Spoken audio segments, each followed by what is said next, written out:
Hi y'all, my name is Joanna and I feel very honored to have the privilege to share my story with y'all today. So let's just go ahead and get started. When I was about 3 years old, I grew to have a very deep interest in the harp because I remember sitting at the feet of my sister as she would play her pedal harp, and I was just enthralled with the idea of playing the harp someday. So when I reached about the age of 5, my parents allowed me to begin taking piano lessons.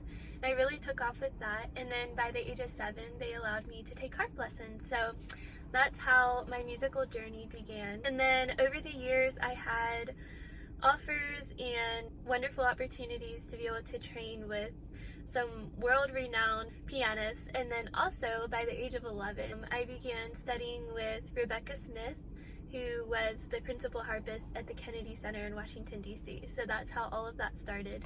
And throughout high school, we were working on a lot of music, basically college level at that point, and a lot of symphonic music we were working on, which was wonderful. So it was really getting me prepared for a future in music. So, and then throughout high school, I also began figure skating. I actually figure skated at an Olympic training center in Delaware. I was able to do a lot of shows, competitions with that. I remember, I think I only ever did one competition with figure skating, just because I was so busy with music, but I did win a gold medal for that, so that was just, those were really exciting times. And I loved doing the shows because I was always a Disney princess, and you know, I was able to skate to music and just express my heart through that, so that was just a lot of fun. And honestly, figure skating gave me confidence, and it gave me discipline because I worked under Olympic trainers. And also during those years in high school, I did the piano playing auditions, and I toured around with a harp ensemble and did many performances there. So I had a very jam-packed high school. Honestly, I was always on the go and always practicing something. But by the time I reached my senior year of high school, I didn't really know what I was going to do at college. I knew I had some offers. I had a couple offers at Juilliard, and I also had an offer to train in Indiana for an international harp competition. I wasn't able to take any of those offers up, and University of Delaware reached out to me because I was training figure skating there already, and they were like, hey, you could totally do a music program here, and also we'll give you a scholarship for figure skating. So there was that. It was just a lot on my plate, and we finally traveled around, looked at different colleges, and then I landed in a small conservatory in Knoxville, Tennessee. So the reason that I decided to go there was because I had an offer to train with the principal harpist at Knoxville Symphony, Cindy Hicks, now Cindy Emery. She is an amazing harpist. And so I moved to Knoxville, and my freshman year went fairly well. I did perform a lot, and I was actually a piano major at that conservatory, but also studying harp outside of that conservatory. So it was very challenging, and I didn't know how to say no. And that was that was a little bit dangerous, because then I started just performing piano constantly and having to practice piano all the time. And yes, like, I was interested in being a collaborative pianist, but you can't do it all. You really can't. And so freshman year, I started getting really burnt out, and then by sophomore year, I was so burnt out and so overworked that I ended up in the hospital. And I was actually diagnosed with a severe hypothyroid condition, and a lot of the doctors couldn't even figure out what was going on for at least a couple years. It was just a very scary time. I ended up in the hospital over and over again. I remember being carried out in an ambulance several times, and even one of the times they couldn't even find my pulse. That's how serious this was. And the doctors had never seen someone with just a hypothyroid condition that, you know, all this happened to. Like, it was just almost unheard of. So my condition was just, you know, almost like they couldn't diagnose it, really. So for a couple years there, I was basically bedridden, even though I was still in college. And during that time, it was very depressing. I just grew into a state of depression because, like freshman year, I was out with friends all the time, just thriving, making music, doing so many things, and then sophomore year hits, and I can't even say yes to hardly a single social invitation, and so a lot of my friends just moved on, and just left me alone because they didn't want to bother me because they knew I was sick and I needed a lot of rest. And I felt like I was treated a lot differently at college after everyone knew that I was sick. And that was a really hard period of my life, just basically being in bed all the time and then barely making it to class. And I stopped making music. Because I was in now the hospital, I had no strength. Like, I literally couldn't even play Moonlight Sonata, which is a very easy piece to play.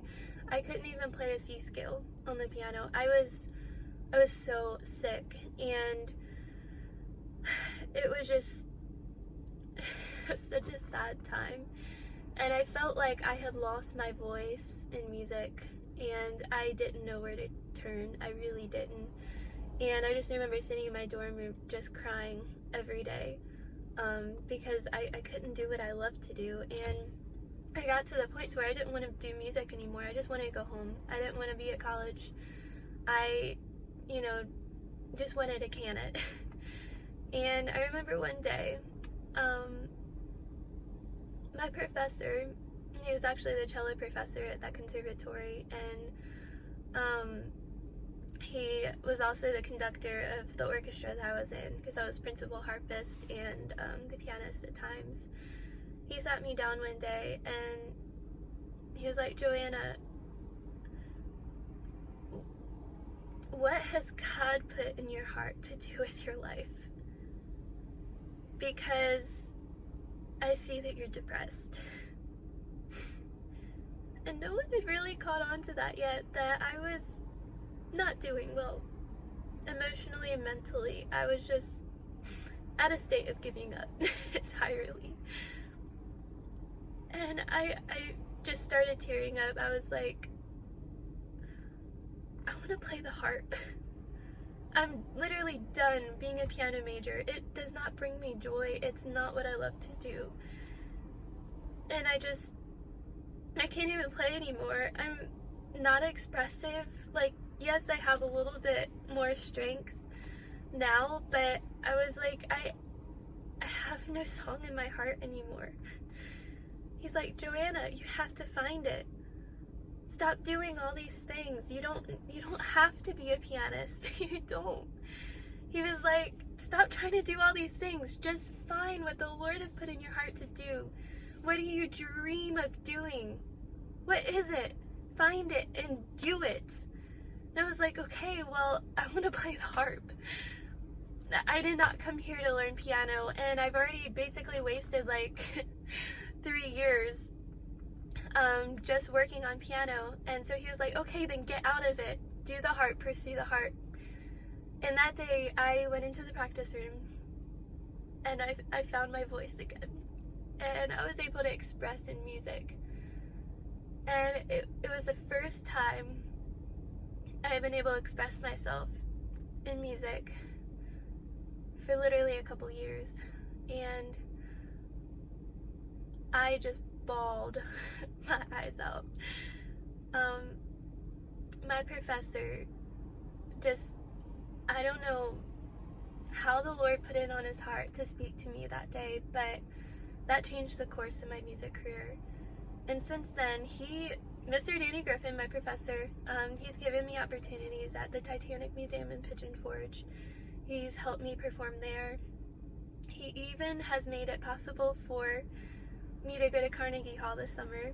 He's the individual that made that happen, and so many other things. I can't even go into all of it. But I am indebted to him. I mean, even from working at the Titanic Museum, Dolly would call me up. They saw everything that I was doing. They saw my resume. They saw my website, and they're like, "Yes, let's have you here."